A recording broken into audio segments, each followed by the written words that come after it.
الحمد للہ رب العالمین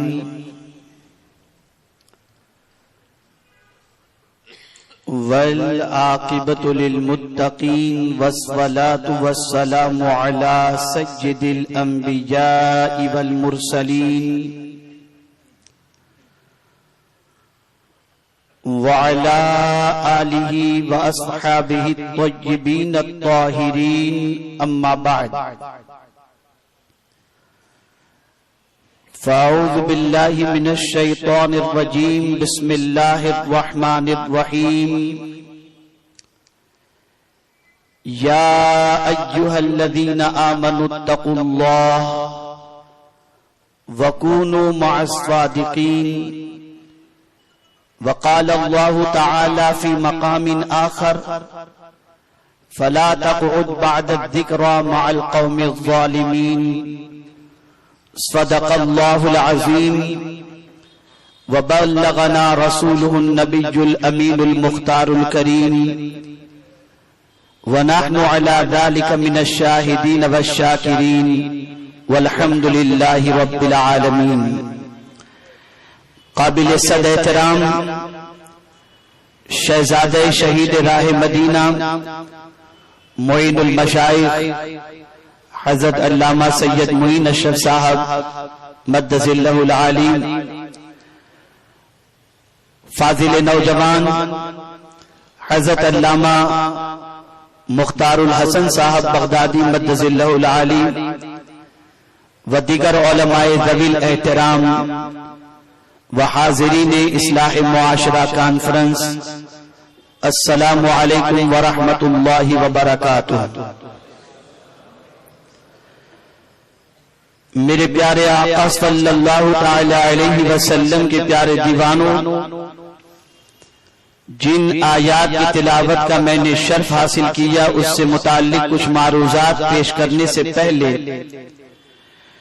بارگاہ رسالت مآب صلی اللہ تعالی علیہ وسلم میں جس طریقے سے میں پڑھاؤں عقیدت و محبت میں ڈوب کر اسی طریقے سے درود و سلام کا نذرانہ پیش کریں۔ الصلاۃ والسلام علیک یا رسول اللہ، الصلاۃ والسلام علیک یا حبیب اللہ، الصلاۃ والسلام علیک یا نبی اللہ، الصلاۃ والسلام علیک یا نبی اللہ وعلی آلک و اصحابک یا حبیب اللہ صلی اللہ تعالی علیک وسلم۔ میرے پیارے آقا صلی اللہ تعالی علیہ وسلم کے پیارے دیوانوں، حضور معین المشائخ کی تحریک پر ممبئی کی سرزمین پر منشیات کی روک تھام کے سلسلے میں کچھ مہینوں پہلے جو کام شروع ہوا آج الحمدللہ شباب پر ہے، اور اس کام کے اندر نوجوان، علماء، حکومت سب بھرپور ساتھ دیتی ہوئی نظر آ رہی ہے۔ آج کی گفتگو میں مجھے یہ بتانا ہے کہ موجودہ دور کے اندر ہماری رسپانسبلٹیز کیا ہیں، یہ آج ڈرگز کی طرف ہمارے نوجوان کیوں جا رہے ہیں، وہ کون سی غلطی ہم سے ہو رہی ہے یا ہوئی ہے جس کے عوض کے اندر معاشرہ اس وقت تباہی کے دہانے پر ہے۔ بڑی نفیس گفتگو حضرت علامہ مختار الحسن صاحب فرما رہے تھے، انہوں نے ایک فکر دی، ایک سوچ دی، ایک پیغام دیا۔ میں ان اسباب کی طرف آپ کی توجہ کو مبذول کرانا چاہوں گا جن اسباب کی بنیاد پر اس وقت اگر میں یہ کہوں تو غلط نہ ہوگا کہ صرف ایک برائی ہمارے سماج میں نہیں پنپ رہی، برائیوں کا ایک انبار ہے۔ ایک ہنگامے محشر ہو تو اس کو بھولیں، رہ رہ کے سینکڑوں باتوں کا خیال آتا ہے۔ میرے پیارے آقا صلی اللہ تعالی علیہ وسلم کے پیارے دیوانوں، یہ اصلاح معاشرہ کانفرنس ہے، اور حضرت آدم علیہ السلام سے لے کر میرے آقا صلی اللہ تعالی علیہ وسلم تک، اور آقا کریم صلی اللہ علیہ وسلم سے لے کر صحابہ کرام اور صحابہ سے تابعین، تبع تابعین اور اولیاء کاملین جتنے بھی آئے اور قیامت تک آتے رہیں گے، ان سب کا مشن یہی ہے کہ معاشرے کی اصلاح ہو۔ لیکن اصلاح کس طریقے سے ہونی چاہیے؟ بگاڑ کہاں سے شروع ہوتا ہے؟ اصلاح کا وہ دستور جو پیغمبر اعظم صلی اللہ علیہ وسلم نے عطا فرمایا وہ کون سا تھا؟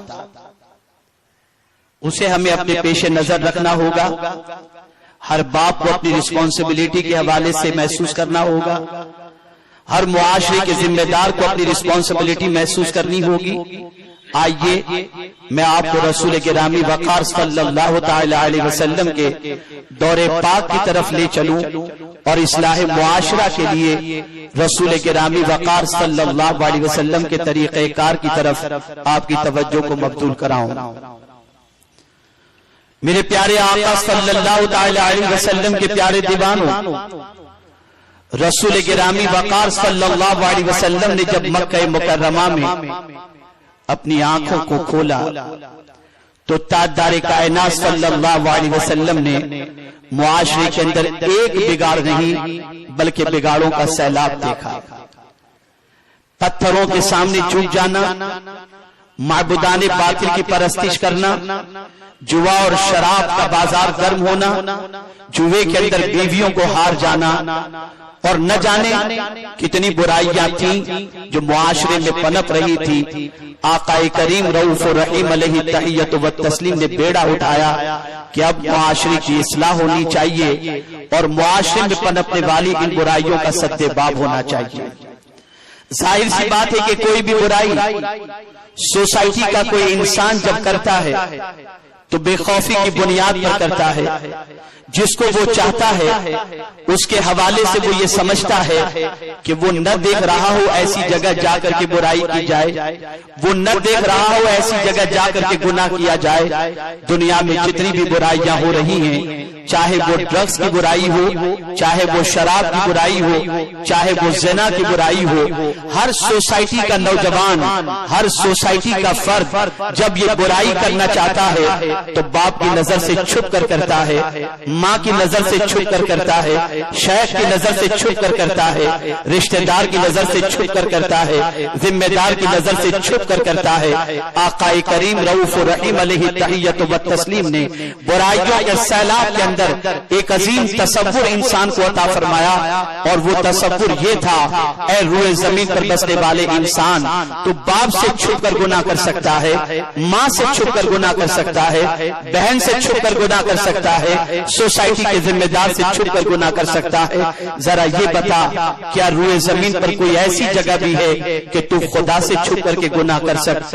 اللہ کے رسول صلی اللہ علیہ وسلم نے معبود برحق کا خوف انسانوں کے دلوں میں اتنا داخل کر دیا کہ جو رب تمہیں رزق دے رہا ہے، جو رب تمہیں زندگی عطا فرمایا، جو رب تمہیں تمہارا پالنہار حقیقی ہے، جس کے قبضے میں تمہاری زندگی ہے، جس کے قبضے میں تمہاری عزت ہے، جس کے قبضے میں تمہاری موت ہے، تم انسانوں سے تو شرم کر لیتے ہو، لیکن اس خالق کائنات سے چھپ کر کے تم کہاں جرم کر سکو گے؟ نتیجہ یہ ہوا کہ اللہ عز و جل کا خوف اتنا دلوں کے اندر رسول اعظم صلی اللہ علیہ وسلم نے داخل کر دیا کہ اس زمانے کے انسانوں کی سچویشن یہ ہوئی کہ اب کوئی غار میں بھی ہوتا تو اللہ سے ڈرا کرتا، خشیت ربانی کا پیکر ہوا کرتا، معبود برحق کا خوف اس کے دل و دماغ پر مسلط ہوتا، اور نتیجتاً وہ گناہوں سے اپنی زندگی کو بچانے کی مکمل کوشش کرتا۔ آج ہماری سچویشن یہ ہے کہ ہم اپنے بچوں کو چوہے سے ڈراتے ہیں، لکڑی سے ڈراتے ہیں، کسی اور سے ڈراتے ہیں، لیکن ہمارے بچوں کے دل و دماغ دماغ کے اندر خشیت ربانی داخل کرنے کی کوشش نہیں کرتے، اللہ کا ڈر بٹھانے کی کوشش نہیں کرتے، اگر اس کو سمجھنا ہے تو خاتون جنت کی حیات طیبہ کو دیکھو کہ انہوں نے اولاد کی پرورش کے اندر اس فیکٹر کو، اس چیز کو کتنا نمایاں طور پر رکھا۔ جانتے ہیں آپ جب حسنین کریمین کے اندر کچھ بول چال ہو گئی اور نتیجتاً امام حسن مجتبیٰ نے امام حسین کو تماچا رسید کر دیا، روتے ہوئے ننھے سے امام حسین ماں کی خدمت میں حاضر آئے، عرض کرتے ہیں امی جان حسن مجتبیٰ نے مجھے مارا ہے، تو ماں نے برجستہ یہی جواب دیا، بیٹے حسین میں یہ نہیں سننا چاہتی کہ حسن نے تمہیں مارا ہے یا تم نے حسن سے کچھ کہا، میں تو صرف اتنا کہنا چاہوں گی کہ تم دونوں کے جھگڑے سے خدا ناراض ہوا ہے۔ امام حسین لرز گئے اور برجستہ ماں کے قدموں سے لپٹ کر عرض کرتے ہیں ماں میں سب کچھ تو گوارا کر سکتا ہوں، میرا مولا مجھ سے ناراض ہو جائے میں اسے گوارا نہیں کر سکتا۔ ماں نے تربیت فرمائی بیٹے سجدے میں چلے جاؤ اور اس وقت تک سر نہ اٹھانا جب تک کہ مولا کی طرف سے تمہیں معافی کا پروانہ نصیب نہ ہو جائے۔ اس چیز کی طرف ہمیں اپنی توجہ کو مبذول کرنا ہوگا۔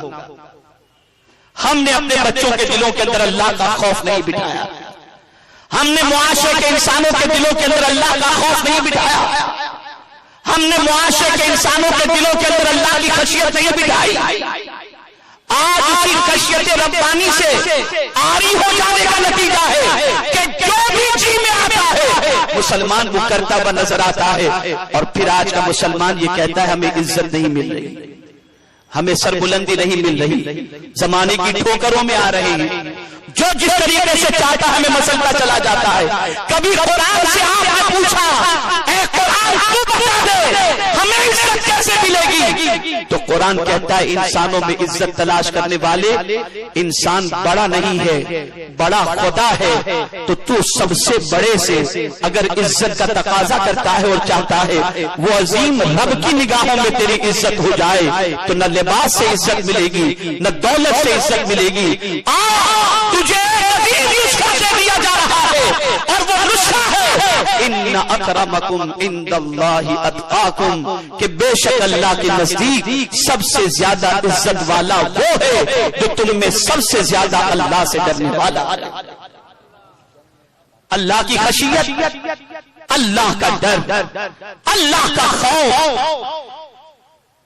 میرے پیارے آقا صلی اللہ علیہ وسلم کے پیارے دیوانوں، رسول گرامی وقار صلی اللہ علیہ وسلم نے صحابہ کے دل و دماغ کے اندر اس طریقے سے بٹھا دیا تھا کہ صحابہ کرام علیہم الرضوان کسی بھی گوشے میں ہوتے، کسی بھی جگہ پر ہوتے، اپنے رب سے ڈرا کرتے۔ ہم نے یہ تو اپنے بچوں کو سمجھایا، معاشرے کے انسانوں کو سمجھایا، دیکھو بہت سے ڈرتے رہنا، بہت کا خیال کرنا، ورنہ جاب چلی جائے گی، نوکری چلی جائے گی، لیکن کبھی ہم نے یہ نہیں سکھایا کہ بیٹے اللہ سے ڈرتے رہنا، ورنہ یاد رکھو اللہ سے نہیں ڈرو گے تو عزت بھی چلی جائے گی، وقار بھی مجروح ہوگا اور دولت سے محروم بھی کر دیے جاؤ گے۔ یہ ہم نے نہیں سکھایا، یہ ہماری پہلی تعلیم تھی۔ اصلاح کا سب سے عظیم طریقہ یہی تھا، یہی وجہ ہے کہ آپ جانتے حضرت عبید ابن عمیر رضی اللہ تعالی عنہ تابعین سن 68 ہجری کے ہیں، جب حضرت عبید ابن عمیر رضی اللہ تعالی عنہ خطاب فرماتے تو ان کی مجلس میں حضرت عبداللہ ابن عمر رضی اللہ تعالی عنہ جیسے جلیل القدر تشریف لاتے، بیٹھتے اور حضرت عبید ابن عمیر رضی اللہ تعالی عنہ کی تقریر سن کر ان کی آنکھوں سے آنسو نکل جایا کرتے تھے۔ اسی زمانے کے اندر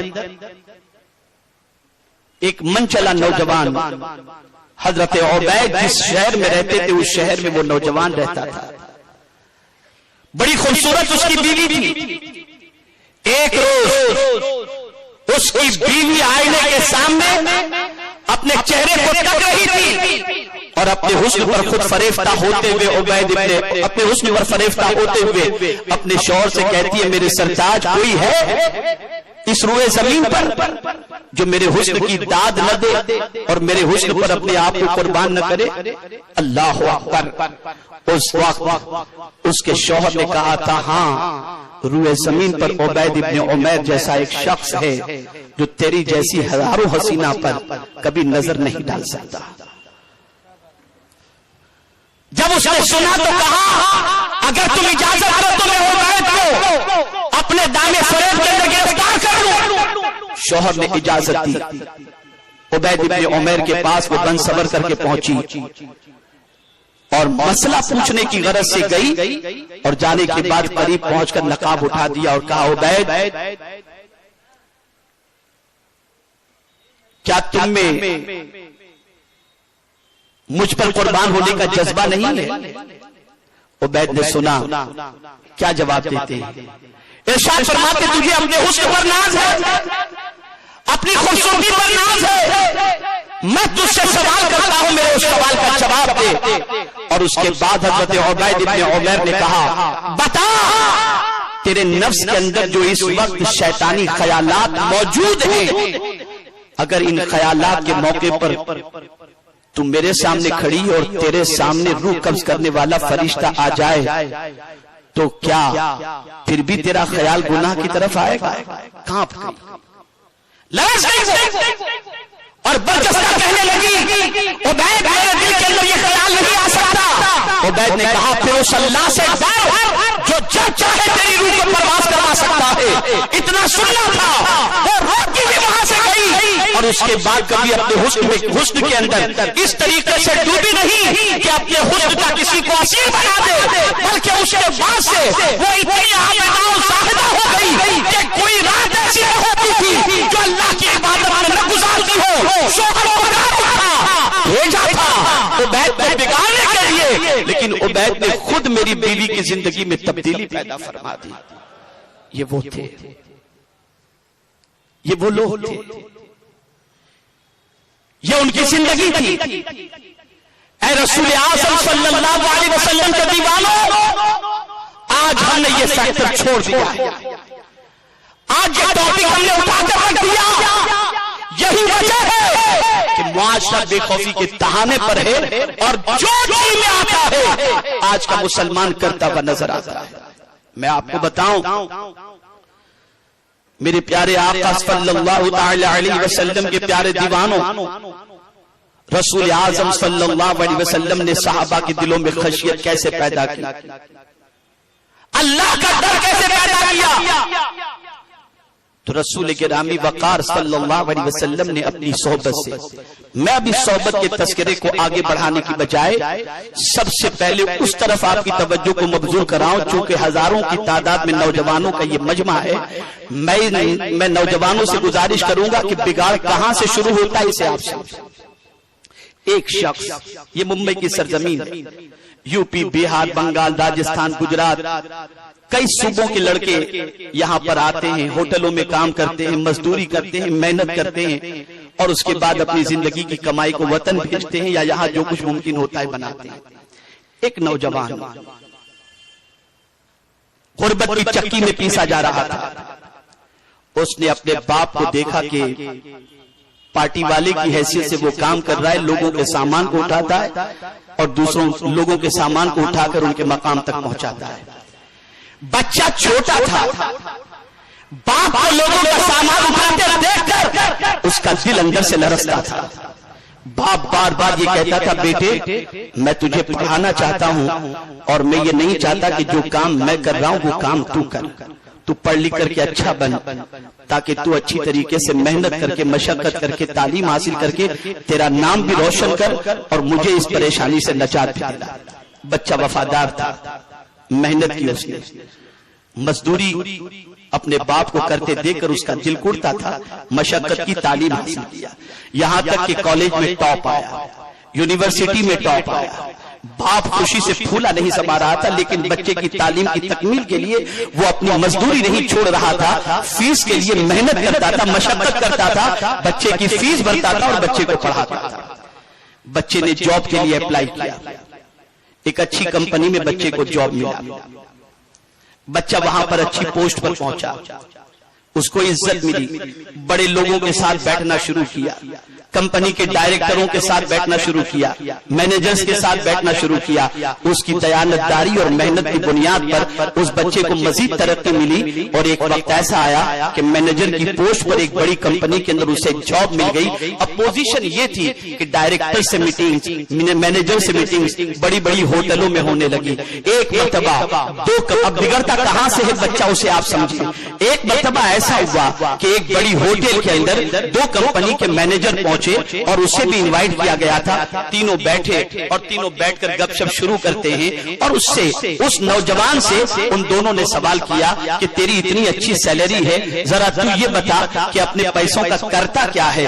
اس نوجوان نے جواب دیا، میں نے اپنے باپ کو اب مزدوری سے نکال دیا ہے، میرا باپ بہت اچھی زندگی گزار رہا ہے، میں نے اچھا مکان خرید لیا ہے، میری شادی بھی ہو چکی ہے، میرے بچے بھی ہیں، میں اپنی دولت کو اپنی بیوی بچے اور ماں باپ کے پیچھے خرچ کرتا ہوں۔ وہ بڑے آرام کے ساتھ اپنی زندگی گزارتے ہیں۔ دونوں منچلوں نے کہا، بڑا عجیب آدمی ہے، لاکھوں کی سیلری کو بیوی بچوں پر خرچ کرتا ہے، تیری عمر دیکھ، ابھی تو تو جوان ہے، عیش بھی کرنا چاہیے، عیاشی بھی کرنی چاہیے، اپنی من کی مرادیں بھی پوری کرنی چاہیے۔ اس نے کہا، خبردار، آج تو تم بولے ہو، آج کے بعد کبھی مجھے تم یہ نصیحت مت کرنا اور نہ کبھی ورغلانا۔ کہا، تم مرد ہو تو یہ سب کام کرو۔ غرض کے اس کے ایگو کو ٹھیس پہنچاتے ہیں، اور پہنچاتے شراب کا آرڈر دیتے ہیں، اور دونوں مل کر اسے کہتے ہیں، یار ایک بار تو پی کر کے دیکھ، اس کا نشہ کیسا ہوتا ہے، اس کا مزہ کیسا ہوتا ہے۔ اور پھر اس کے بعد ٹونٹنگ بھی کر رہے تھے، تو نہیں پی سکتا، یار مرد ہو تو پیے گا،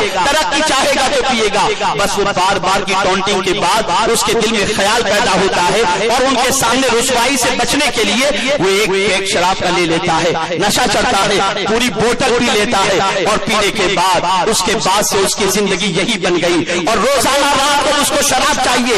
اب شراب پی لینے کی وجہ سے اس کی عادت خراب ہو جانے کی وجہ سے نتیجہ یہ ہوا کہ جب اس کے حوالے سے کمپنی کے مالک کو معلوم ہوا کہ یہ شراب کا عادی بن چکا ہے اور شراب بے پناہ پیا کرتا ہے، تو کام دینے کے حوالے سے، پوسٹ پر رکھنے کے حوالے سے اسے تردد ہوا، اور کچھ دنوں کے بعد اسے اس پوسٹ سے نیچے کر دیا گیا، اور اللہ اکبر، اس کی زندگی پھر زوال کی طرف آنی شروع ہو گئی۔ اب عالم یہ ہوا کہ کچھ دنوں کے بعد اس کمپنی کے مالک نے اسے جاب سے نکال دیا۔ ریزن یہ تھا کہ جو ریسپانسبلٹی اسے دی گئی تھی اسے اس نے نہیں نبھائی، اور اس کے بعد عالم یہ ہوا کہ گھر پر جاب لیس ہو کر کے وہ اپنی زندگی گزار رہا ہے۔ ماں کے زیور بک گئے، باپ کی پریشانیوں میں اضافہ ہو گیا۔ کل تک جو مسجد کے علماء یہ کہا کرتے تھے، اللہ اس جیسا بیٹا ہمیں عطا کرے، اب کوئی بچہ اس کے ساتھ بیٹھنے کو تیار نہیں۔ عالم اپنے لوگوں کو نصیحت کرتے ہیں، اس کی صحبت سے بچو، محلے کے لوگ بچ رہے ہیں، ماں چہرہ چھپا رہی ہے، باپ چہرہ چھپا رہا ہے، بیوی کسی سے کہنے کے لیے شرم محسوس کر رہی ہے کہ یہ میرا شوہر ہے، بچہ اسکول جاتا ہے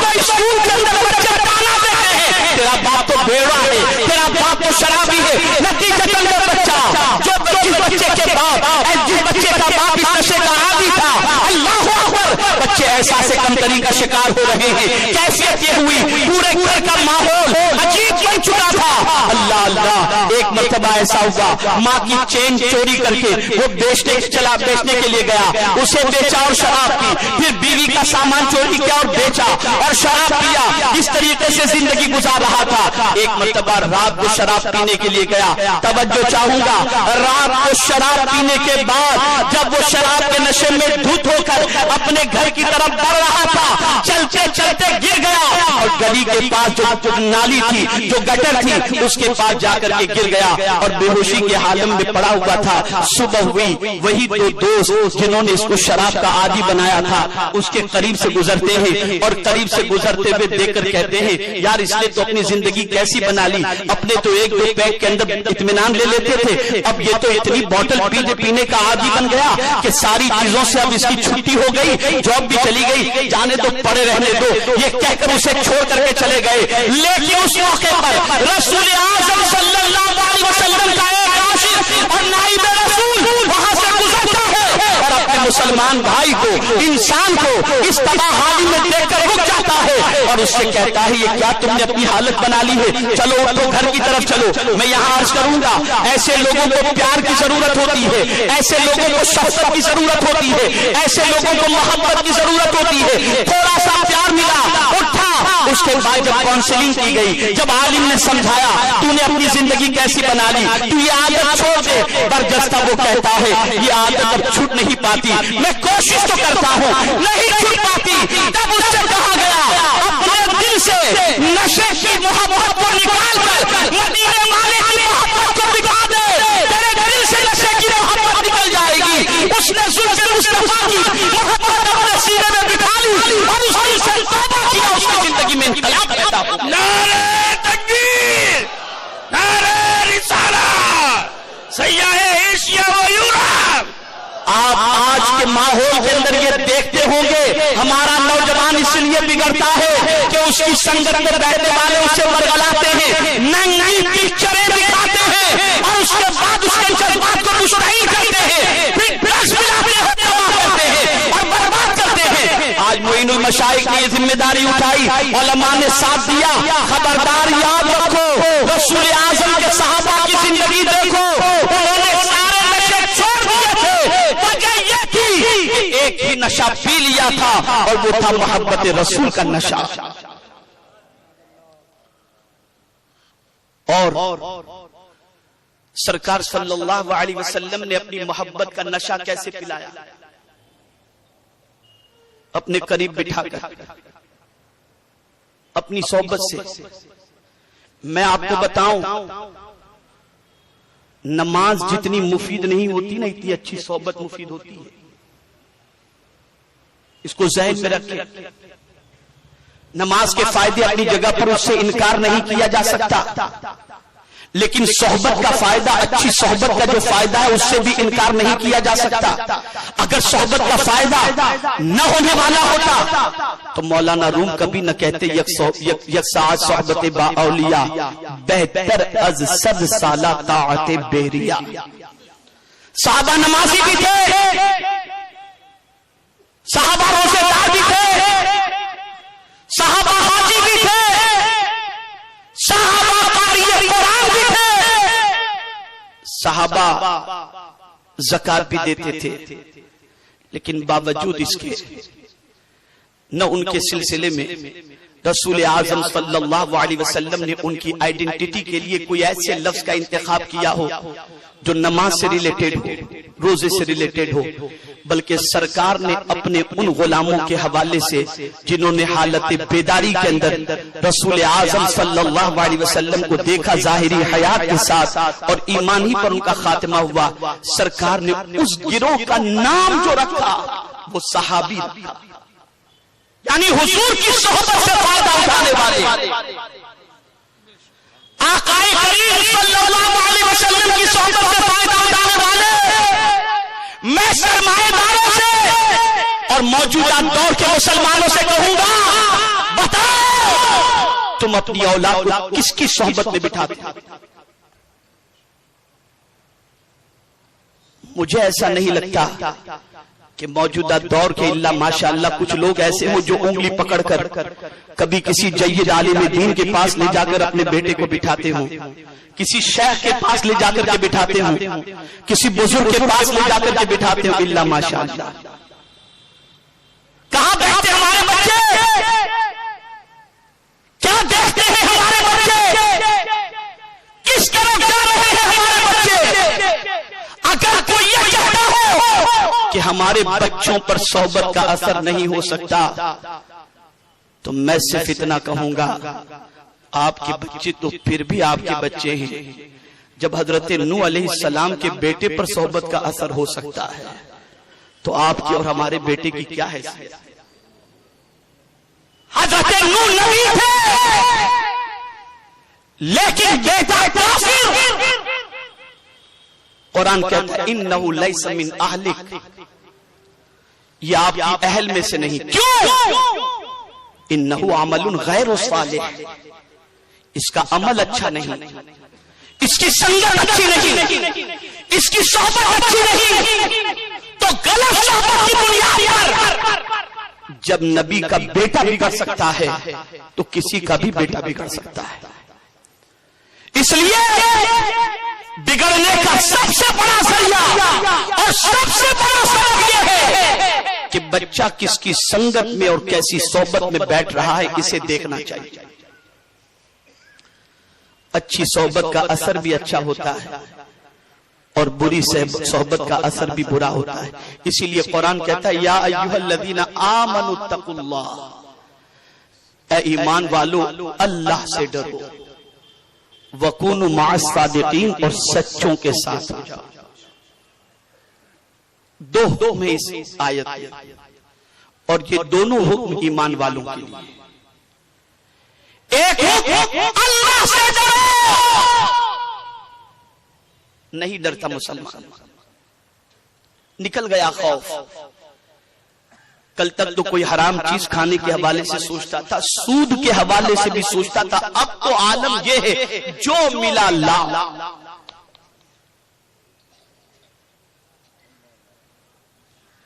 ہم سے تو جانور اچھے، شیر کبھی گھاس نہیں کھاتا اور بکری کبھی جو ہے مردار نہیں کھاتی، اس لیے کہ شیر بھی جانتا ہے کہ میری غذا گھاس نہیں ہے، مردار ہے، جانور ہے، اور بکری جانتی ہے کہ اس کی غذا مردار یا جانور نہیں گھاس ہے، تو بکری بھی منہ ڈالتی ہے تو گھاس کی طرف، اور شیر جو ہے جانور کی طرف یا انسان کی طرف یا جاندار کی طرف.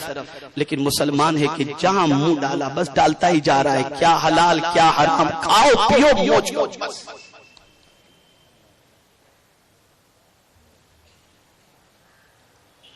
کس طرف جا رہے ہیں ہم؟ ہمارا معاشرہ تباہی کے بہانے پر ہے، اور یہ سن لو مالی اعتبار سے کنگال ہو جانے کی وجہ سے کوئی قوم تباہ نہیں ہوتی. میں کسی قوم کی تباہی کے حوالے سے سلطان صلاح الدین ایوبی کا ایک قول پیش کر دوں. میرے نوجوان بھائیوں اسے غور سے سنو. سلطان صلاح الدین ایوبی کا قول ہے کہ کسی قوم کو تباہ کرنا ہو اس قوم پر ایٹم بم برسانے کی ضرورت نہیں، اس قوم کے نوجوان کو عیاش بنا دو، وہ قوم خود بخود تباہ ہو جائے گی. آج مجھے بتاؤ کسی گلی سے ہماری قوم کا نوجوان بائک لے کر کے نکلتا ہے، میں آپ کو بھنڈی بازاری کے حوالے سے بتا دوں، جے جے کے حوالے سے بتا دوں، محمد علی روڈ کے حوالے سے بتا دوں، ٹریفک پولیس کھڑے ہوتے ہیں پولیس والے، لیکن مجھے یاد نہیں کہ کبھی کسی کا چالن کاٹا ہو انہوں نے. ٹرپل سواری وداؤٹ ہیلمٹ، مسلمان جا رہا ہے، سگنل توڑ رہا ہے، گالی دے رہا ہے، بکواس کر رہا ہے، کوئی کچھ نہیں بول رہا. کیوں؟ ابھی بولیں گے میاں بھائی یہ دو تماچے مار دے گا. یہ ہماری پہچان، یہ ہماری شناخت. ٹرین میں سفر کرنے والا ہمارا نوجوان دروازے پر کھڑا ہوتا ہے اور کسی کو دیکھا تماچا مار کے ٹرین چل گئی، ٹرین چلی تو دھکا مار دیا، تماچا مار دیا اور جا رہا ہے. یہ ہماری آئیڈینٹی. اور پھر کہتے دنیا ہمیں مار رہی ہے، دنیا ہمیں تباہ کر رہی ہے. ہم کیا کر رہے ہیں؟ ہماری عادتیں کیا ہیں؟ ہمارے حالات کیا ہیں؟ وہ کون سی چیز ہے جسے دیکھنے کے بعد دنیا ہمیں یہ کہے کہ ہم عزت دار ہیں؟ کون سی عادت ہے ہماری؟ اے رسول اعظم صلی اللہ علیہ وسلم کے دیوانوں کو دو چیز بتائی گئی، اللہ سے ڈرو اور سچوں کے ساتھ ہو جاؤ. سچوں کے ساتھ. باطل جماعتوں نے نماز روزہ حج و زکات کی تبلیغ تو کی، لیکن سچوں کے حوالے سے اوپر نہیں کیا. سچے کون ہیں؟ اللہ والے کون ہیں جن کی صحبت میں بیٹھنے کے بعد زندگی میں انقلاب پیدا ہو. تو فرمایا گیا جن کی صحبت میں بیٹھو تو تمہیں خدا یاد آ جائے. جن کی محفل میں بیٹھو تمہیں خدا یاد آ جائے. میں یہاں پر ایک بات عرض کروں گا, سیدنا صدیق اکبر رضی اللہ المولا تبارک و تعالی عنہ سے, نوجوانوں غور سے سنو, پوچھا گیا صدیق اکبر سے, امیر المومنین یہ بتاؤ سچا دوست کون ہے؟ ارشاد فرماتے ہیں سچا دوست وہ ہے کہ جب خدا کا بھولو تو تمہیں یاد دلائے, وہ تمہارا سچا دوست. آج تو بزرگ کو آتے دیکھ کر, علماء کو آتے دیکھ کر لوگ کنی کاٹ لیتے ہیں. کیا ہو رہا ہے یہ سب؟ بتاؤ آج کتنے لوگ ہمارے اچھی صحبتوں میں بیٹھتے ہیں, کتنے لوگ ہیں جو اچھے ماحول میں بیٹھتے ہیں. میں بڑے افسوس کے ساتھ اور بڑی معذرت کے ساتھ, کسی کو برا لگے تو مجھے معاف کر دینا, سنی دعوت اسلامی کا مرکز بالکل قریب میں ہے. الحمدللہ یہاں سے ایک بڑی تعداد ہر ہفتہ واری اجتماع میں شریک ہوتی ہے. کتنے لوگ ہیں جو اچھے ماحول میں جانے کی فکر رکھتے ہوں, کتنے لوگ ہیں جو اچھے ماحول سے استفادے کی فکر رکھتے ہوں, نہیں جاتے. کوئی ضرورت نہیں, بزنس میٹنگ ہر جگہ اٹینڈ, گناہوں پہ ہر جگہ اٹینڈ, سیٹرڈے نائٹ منانے کے لیے ہر کوئی تیار, اور فلم کے اندر برائیاں بڑھ رہی ہے. بتاؤ جب بری صحبت میں بیٹھو گے تو کیا ملے گا؟ اچھی صحبت اختیار کرو تاکہ تمہارا دل مدینے کے تاجدار کی محبت میں گرفتار ہو جائے. آج ضرورت ہے, میں کہتا ہوں اگر یہ بہت زیادہ نیسیسری نہ ہوتا تو حضور کبھی یہ نہ فرماتے. میرے آقا صلی اللہ علیہ وسلم سے پوچھا گیا, یا رسول اللہ صلی اللہ علیہ وسلم, اولاد کے لیے ماں باپ کی طرف سے سب سے بڑا تحفہ کیا ہے؟ ہم تو یہ پلان بناتے ہیں کہ ہمارے بچے کے لیے دکان ہو جائے, مکان ہو جائے, بینک بیلنس ہو جائے. اچھی بات ہے, میں اس سے انکار نہیں کرتا, انکار نہیں کرتا, لیکن رحمت عالم صلی اللہ علیہ وسلم سے پوچھو, یا رسول اللہ صلی اللہ علیہ وسلم, اولاد کے لیے پیرنٹس کی طرف سے سب سے بڑا گفٹ کون سا ہے؟ تو میرے آقا صلی اللہ علیہ وسلم نے فرمایا اچھے اخلاق یہ ماں باپ کی طرف سے اولاد کے لیے سب سے بڑا گفٹ ہے. آج ماؤں کو فرصت نہیں سیریل دیکھنے سے, بڑی معذرت کے ساتھ, باپ کو فرصت نہیں دولت کمانے سے. بیٹا گاڑی لے کر کہاں جا رہا ہے, بائک لے کر کہاں جا رہا ہے, کس کے ساتھ بیٹھ رہا ہے, کیا کر رہا ہے, جیسا بے وقوف بناتا ہے, ماں بھی بے وقوف بن رہی ہے, باپ بھی بے وقوف بن رہا ہے. اور جب ہاتھ سے گاڑی نکل جاتی ہے اور جب باپ کو پتہ چلتا ہے کہ کمائی کے دہانے میں پہنچ چکا ہے, پھر معین المشائخ کے پاس, علماء کے پاس حضرت تعویذ دے کچھ کر دیں. کیا ہماری یہ ذمہ داری قرآن نے نہیں رکھی؟ یا ایھا الذین آمنوا قوا انفسکم واہلیکم نارا, اے ایمان والو اپنے آپ اور اپنے اہل و عیال کو جہنم کی آگ سے بچاؤ. ہم پیٹ کی آگ سے بچاتے ہیں, جہنم کی آگ سے کیوں نہیں بچاتے؟ کیوں ہم اس رسپانسبلٹی کو نہیں نبھا رہے؟ یاد رکھو اچھی صحبت کی بنیاد پر فکر اچھی ہوگی, اچھی صحبت کی بنیاد پر عمل اچھا ہوگا, اچھی صحبت کی بنیاد پر کردار اچھا ہوگا, اچھی صحبت کی بنیاد پر عادات اچھے ہوں گے, اور اچھی صحبت کی بنیاد پر زندگی اچھی ہوگی, اور اچھی صحبت کی بنیاد پر موت بھی اچھی ہوگی, اور اچھی صحبت کی بنیاد پر حشر بھی اچھا ہوگا.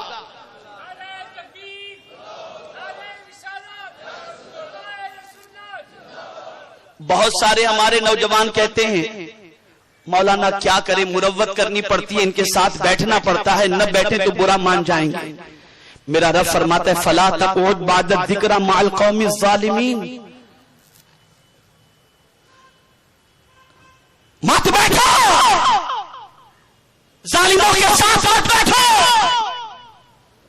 ان کی نشست تمہیں تباہ کر دے گی, برباد کر دے گی. بلکہ میں آپ کو بتاؤں, میں حدیث کی روشنی میں آپ کو بتاتا ہوں, صرف ایسا نہیں ہے کہ بروں کی سنگت سے بچنے کا حکم ہے, بلکہ ایسی جگہ جو بری جگہ ہے وہاں جانے سے بھی منع کیا گیا, ادھر پہنچنے سے بھی منع کیا گیا. بلکہ جہاں اللہ کا عذاب نازل ہوا اس جگہ سے جلدی سے گزر جانے کا حکم ہوا کہ رکو بھی مت. کیا حج کو جانے والے نہیں جانتے کہ مینا کے اندر تیزی سے ایک جگہ سے گزرنے کا حکم ہے؟ کیوں؟ وہاں عذاب نازل ہوا تھا، اس لیے وہاں سے گزر جانے کا حکم ہے۔ اور آپ جانتے ہیں قوم سمود پر جہاں عذاب نازل ہوا تھا، ایک مرتبہ غلامان رسول کا قافلہ نکلا تو وہاں جو عذاب نازل ہوا تھا اس احاطے کے اندر وہاں پر ایک کنواں تھا۔ جب اس کنویں کا پانی نکال کر کے غلامان رسول نے آٹا گوندھا تو فرمایا گیا اس آٹے کو پھینک دو، اس لیے کہ یہ وہ اس جگہ کے کنویں کا پانی ہے جہاں پر اللہ کا عذاب نازل ہوا۔ آپ ذرا سوچو،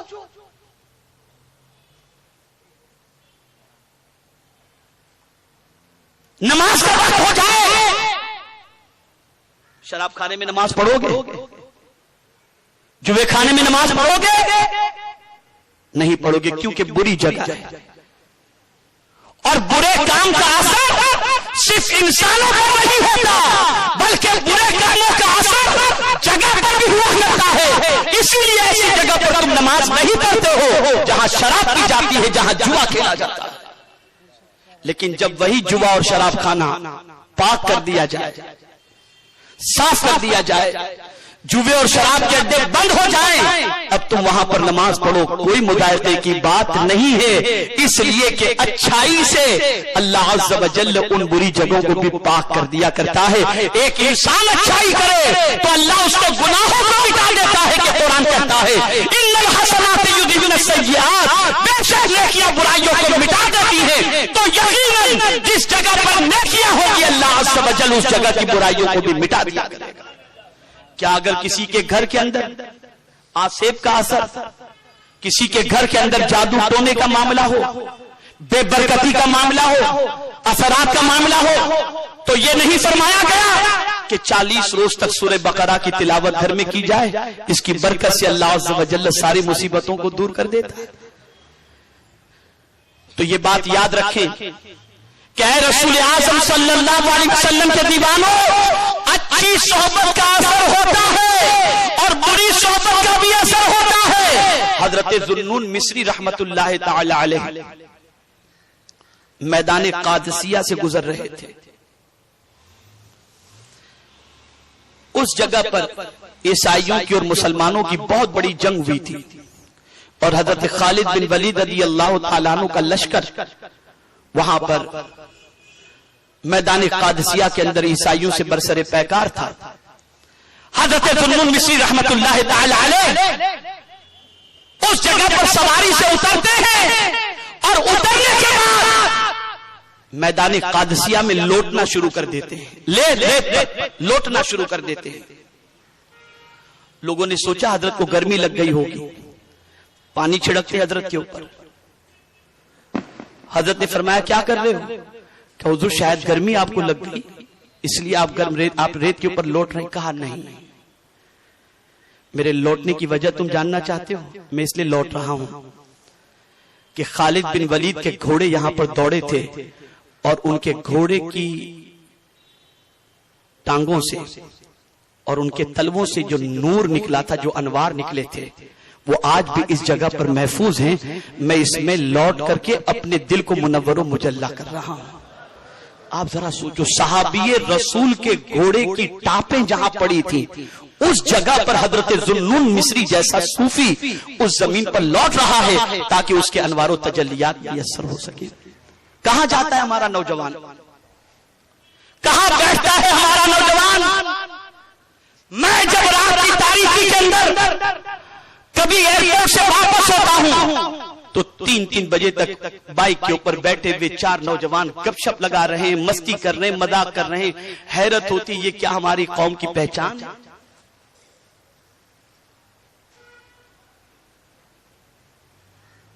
یہ ہماری قوم کی آئیڈینٹی ہے۔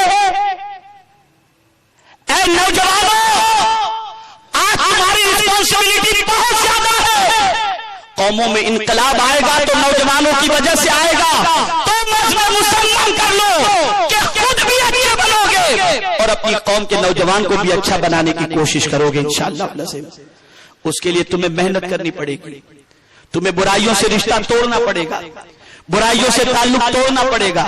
رسول گرامی وقار صلی اللہ علیہ وسلم نے اپنے صحابہ کی تربیت فرمائی. اور قربان جائیے یہاں ایک بات خاص طور پر عرض کر دوں گا, جتنا انسان بڑا ہوگا علمی اعتبار سے, عملی اعتبار سے, اس کی صحبت اتنی زیادہ فائدہ پہنچائے گی. اس کو ذہن میں رکھو. اگر کسی مکتب میں پڑھانے والے کوئی حافظ صاحب ہیں تو ان کی صحبت تھوڑی فائدہ پہنچائے گی. کوئی اسرار و رموز قرآن سے واقف عالم دین ہے, اس کی صحبت سے زیادہ فائدہ پہنچے گا. کوئی تاریخ الدنیا ہے, وہ اس میں بھی یہ بات پتا ہے, اس کی صحبت سے زیادہ فائدہ پہنچے گا. اور کسی ولی کے آستانے پہ چلے جاؤ تو ان کی صحبت سے زیادہ فائدہ پہنچے گا. آج کے دور میں لوگ کہتے ہیں کسی ولی کے آستانے پہ جانے کی ضرورت نہیں. ہندوستان میں اسلام پھیلا ہے سلطان الہند خواجہ غریب نواز رحمت اللہ تعالی علیہ کے صدقے میں. وہ بھی جب ہند کی سرزمین پر تشریف لائے تو 40 دن تک کہاں بیٹھے تھے؟ داتا صاحب کی بارگاہ میں بیٹھے نا, اور بتا دیا کہ مجھے تو بادشاہت دے کر بھیجی گئی ہے, لیکن باوجود اس کے میں 40 دن تک بیٹھ کر کے ہندوستان میں دین کے کام کے لیے آ رہا ہوں. اس لیے کہ اللہ کے ولی زمین کے اوپر ہوتے ہیں تب بھی فیض پہنچاتے ہیں, اور زمین کے اندر ہوتے ہیں تب بھی فیض پہنچاتے چلے جاتے ہیں.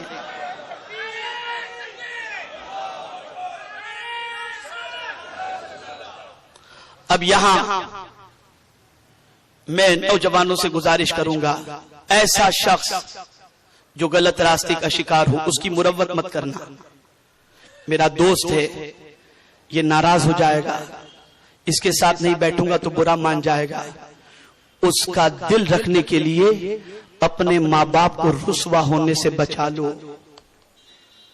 کہیں ایسا نہ ہو کہ تم اس کا دل رکھ کر غلط راستے کے شکار ہو جاؤ اور اس کے بعد زندگی بھر تمہارے ماں باپ رسوائی اور بے عزتی کی وجہ سے اپنا منہ چھپاتے ہوئے گھومیں.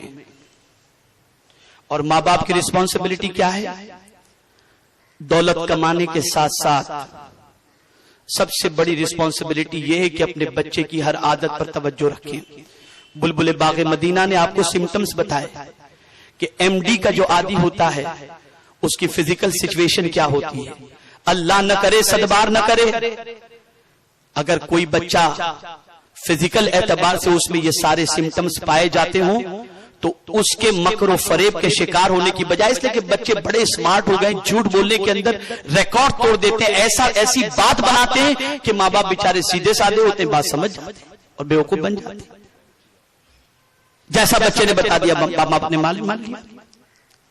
تو وہ سمٹمز دیکھو, الرٹ ہو جاؤ. بلکہ میں تو یہ کہتا ہوں وہاں تک پہنچنے ہی مت دو, تم کیئرفل ہو جاؤ. تمہارا بچہ کھاتا کیا ہے, پیتا کیا ہے, جاتا کہاں ہے, کھاتا کیا ہے, کس سے اٹھتا ہے, کون اس کے ساتھ بیٹھتا ہے. آپ یہ تو بتاؤ جب شادی کرنی ہوتی ہے اور کسی لڑکے کا رشتہ آتا ہے تو لڑکی والے پہلے دیکھتے ہیں اس کی سنگت کس کے ساتھ ہے, لڑکے کے دوست کون ہیں. تو شادی تک کا انتظار یا بات آنے تک کا انتظار نہ کرو, پہلے ہی سے الرٹ ہو جاؤ. اس لیے کہ حضور نے فرمایا ہر شخص اپنے دوست کے دین پر ہوگا, اس لیے دوست بنانے سے پہلے دیکھو کہ اس کا دین کیا ہے, اس کی عادتیں کیا ہے. ہر نوجوان جب کسی کے سامنے دوستی کا ہاتھ بڑھائے تو پہلے اپنے دوست کی عادتوں کو دیکھے. آپ جانتے ہیں حضرت معاذ بن جبل رضی اللہ تعالیٰ عنہ, جن کو سرکار صلی اللہ علیہ وسلم نے یمن کا گورنر بنا کر کے بھیجا تھا, 33 سال کی عمر کے اندر اس دنیا سے کچھ کر گئے, 33 ایئرز اولڈ تھے, زیادہ عمر بھی نہیں تھی. لیکن حضرت داؤد رحمت اللہ تعالی علیہ فرماتے ہیں کہ میں نے دیکھا کہ یمن میں لوگوں کا ازدحام مسجد کی طرف بڑھ رہا ہے. میں پہنچا مسجد میں اور جا کر کے دیکھا تو ایک نوجوان درس قرآن دے رہا ہے. اس کے درس کے بعد سوالات کا سلسلہ شروع ہوتا ہے. مشاہیر علماء اور مشائخ ان سے سوالات کر رہے ہیں اور ان کا جواب دے رہے ہیں. ایک دن مکمل میں ان کی اس محفل کو دیکھتا رہا اور رات ہوئی تو میرے دل میں خیال پیدا ہوا کہ دوستی کی جائے تو ان سے کی جائے. فرماتے رات جیسے تیسے میں نے کاٹی, صبح ہوئی تو فجر کی نماز ان کی ابتدا میں ادا کیا, اور اس کے بعد جب لوگ تھوڑے سے چھٹے تو وہ کہتے ہیں حضرت داؤد کہ میں نے معاذ بن جبل سے عرض کیا اے معاذ مجھے تم سے اللہ کے لیے محبت ہو گئی ہے، اللہ کے لیے۔ تو انہوں نے فرمایا کیا کہا تم نے؟ تو حضرت داؤد عرض کرتے ہیں مجھے اللہ کے لیے تم سے محبت ہو گئی ہے۔ کہا کیا کہا تم نے؟ کہا مجھے اللہ کے لیے تم سے محبت ہو گئی ہے۔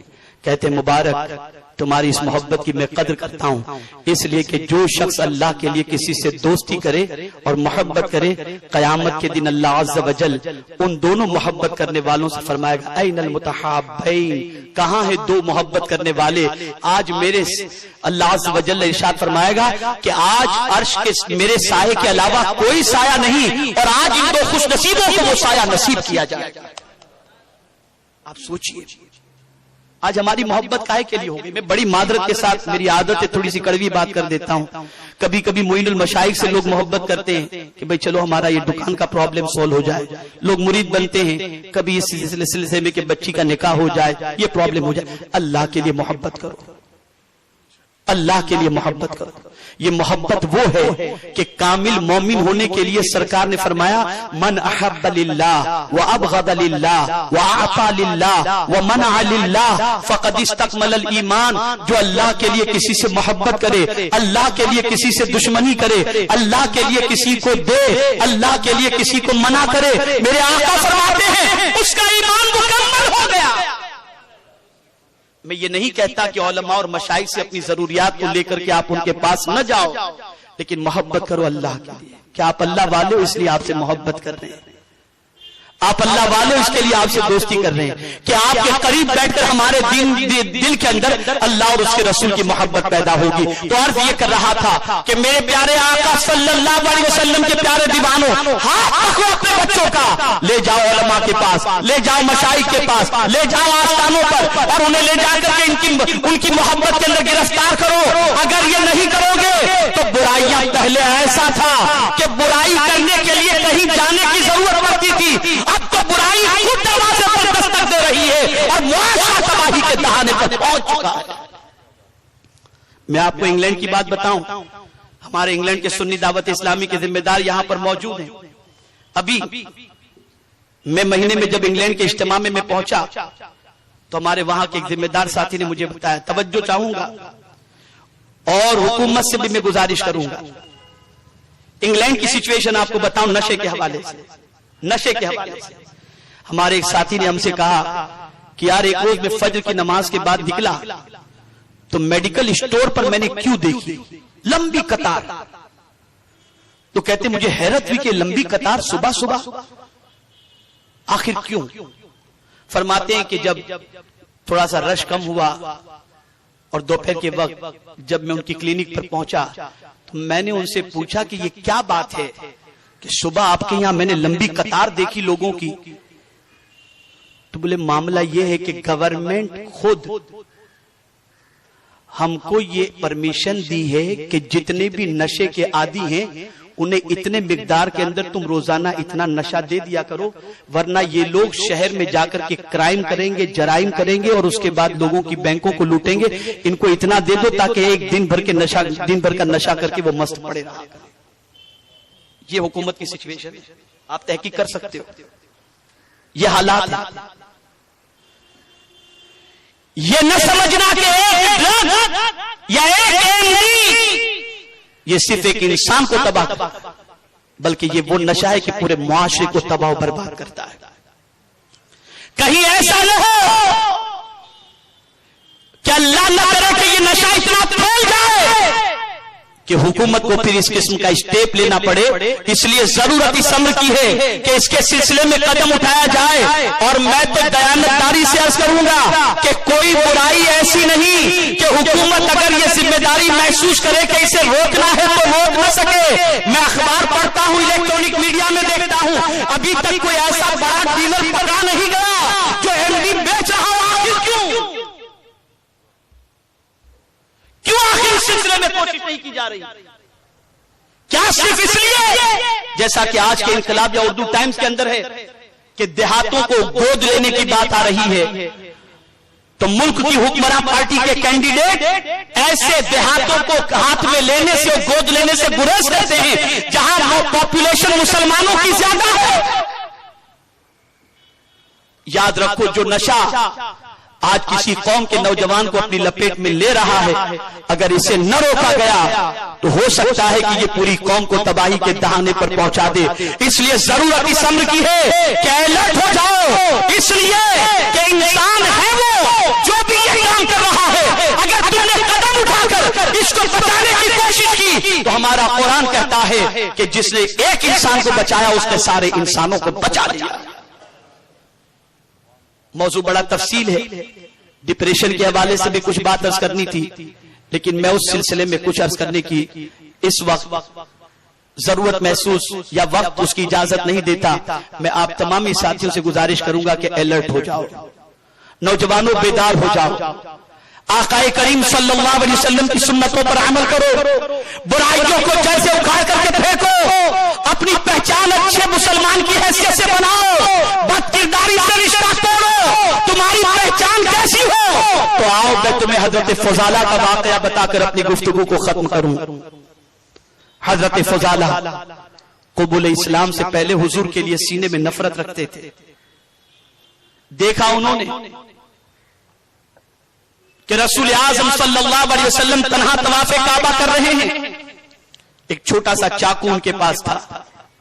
ان کی عادت تھی وہ بھی کعبے کے طواف کے لیے آتے تو راستے میں ایک مکان تھا جہاں ایک خاتون رہتی تھی، اس سے ہنسی مذاق کرتے، پھر کعبے کے طواف کے لیے آتے اور طواف کعبہ کر کے پھر جاتے اور پھر اس سے ہنسی مذاق کرتے. ابھی تک اسلام انہوں نے قبول نہیں کیا تھا، تب یہ عادت تھی.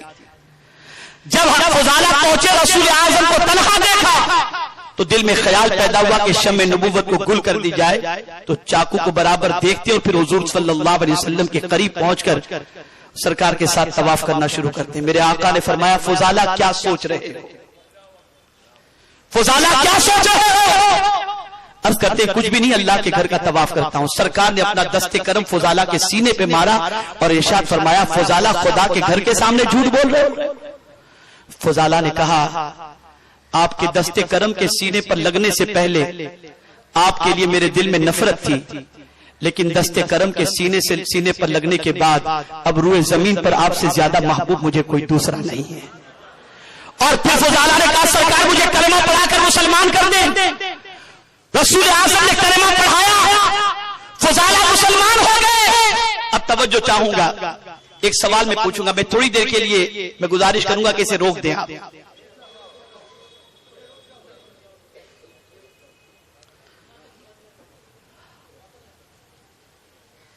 رسول اعظم صلی اللہ تعالی علیہ وسلم کے ہاتھوں پر حضرت فضالہ اسلام قبول کر لیتے ہیں. اب میں آپ سے سوال پوچھتا ہوں، آپ میں سے کتنے لوگ ہیں جو حضور سے محبت کرتے ہیں؟ سب آقا سے محبت کرتے ہیں؟ حضرت فضالہ کے واقعے سے محبت کا ثبوت پیش کرو. حضرت فضالہ قبول اسلام کے بعد جب پلٹتے ہیں اسی راستے سے جاتے ہیں جس راستے سے طواف کعبہ کے لیے پہلے آئے تھے اسلام قبول کرنے سے پہلے. لیکن اسلام قبول کرنے کے بعد جب لوٹتے ہیں تو جانتے ہیں آپ اسی عورت کا مکان جس سے دل لگی کیا کرتے تھے. وہ عورت انتظار کر رہی تھی فضالہ کا. جب وہ نکلے تو نگاہیں نیچی کیے ہوئے جا رہے ہیں. وہ عورت آواز لگاتی فضالہ کیا ناراض ہو گئے مجھ سے؟ آج تم میری طرف نگاہ اٹھا کر دیکھ بھی نہیں رہی؟ کیا جب آ رہے تھے تب میں نے زیادہ مذاق کر دیا تھا؟ کیا مجھ سے ناراض ہو گئے؟ فضالہ اگر کوئی غلطی ہو گئی ہو تو معاف کر دینا. حضرت فضالہ رک جاتے ہیں، اس کی طرف نگاہ اٹھا کر دیکھنے کی بجائے نگاہ نیچی کیے ہوئے فرماتے ہیں اے خاتون اب فضالہ تیرے کام کا نہیں رہا، اب اس دل کے اندر مدینے کے تاجدار کی محبت بیٹھ گئی ہے. یہ دل میں نے رسول اعظم کو دے دیا، اور جس دل میں نبی کی محبت سما جائے وہ کسی اور کی زلفوں کا اسیر نہیں ہوا کرتا. اب تو جیوں گا بھی تو محبت رسول میں اور مروں گا بھی تو محبت رسول میں. یہ ہے عشق رسول کا ثبوت.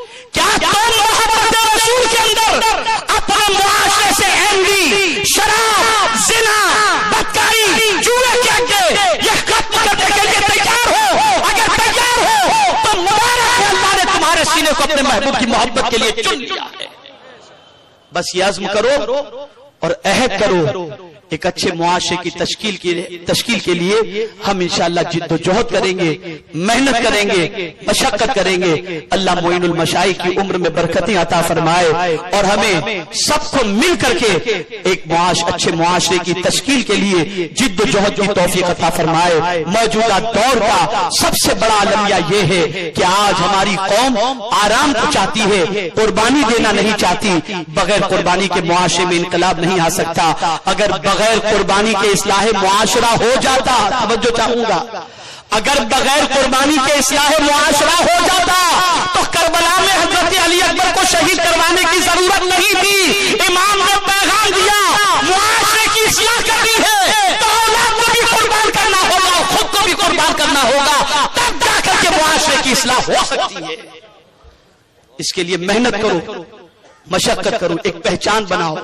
اور وہ پہچان کیا ہے کہ جب تم کسی گلی سے گزرو اور تمہاری نگاہیں نیچی ہوں تو دنیا دیکھ کر پکار اٹھے کہ غلام رسول جا رہا ہے، آقا کا دیوانہ جا رہا ہے۔ یہ ہمیں اپنی پہچان بنانے کی ضرورت ہے۔ اللہ مجھے آپ کو سب کو توفیق عطا فرمائے۔ اور میں یہ ضرور گزارش کروں گا کہ آپ ہر سنیچر کو سنی دعوت اسلامی کے ہفتہ واری سنی اجتماع میں مرکز اسماعیل حبیب مسجد میں تشریف لائیں۔ اور آپ سب کا شکریہ بھی اس بات پر میں ادا کرتا ہوں کہ وادی نور کے اندر آپ لاکھوں کی تعداد میں شریک ہو کر سنی دعوت اسلامی کے اجتماع کو آپ نے کامیاب کیا۔ آپ جانتے ہیں ڈی سی پی اس اجتماع میں آئے تھے، اپنی فیملی کو لے کر آئے اور فیملی کو انہوں نے اجتماع دکھایا، اور اجتماع دکھاتے ہوئے انہوں نے جو سینٹنس کہے وہ سینٹنس میں آپ کو سنا دوں۔ ڈی سی پی نے کہا ایک مسلمانوں کا نیگیٹو پروپیگنڈا جو ہمارے دل و دماغ کے اندر مسلط کیا جاتا ہے، ایک وہ ہے، اور یہ کہ ڈسپلن سے بھرپور اجتماع دیکھ لو کہ لاکھوں کی تعداد میں مسلمان جمع ہے، نہ شور ہے نہ شرابہ ہے، سب یاد الہی میں لگے ہوئے ہیں۔ تو ہم اگر اپنی آئیڈینٹی اچھی بنانا چاہیں تو کسی کی مت سنو، آقا کے دیوانے بن جاؤ، دنیا بھی سمجھ جائے گی اور آخرت بھی سمجھ جائے گی۔ اللہ مجھے آپ کو سب کو توفیق عطا فرمائے۔ وما علینا الا البلاغ المبین۔ السلام علیکم۔ رسالت کے پروانوں ہر سنیچر کو بعد نماز عشاء سنی دعوت اسلامی کے عالمی مرکز اسماعیل حبیب مسجد میں سنی اجتماع ہوتا ہے، تو آپ حضرات پابندی کے ساتھ اس میں شرکت فرمائیں۔ سنی دعوت اسلامی کی ویب سائٹ سنی دعوت اسلامی .net پر وزٹ کریں اور بہت ساری دینی معلومات حاصل کریں۔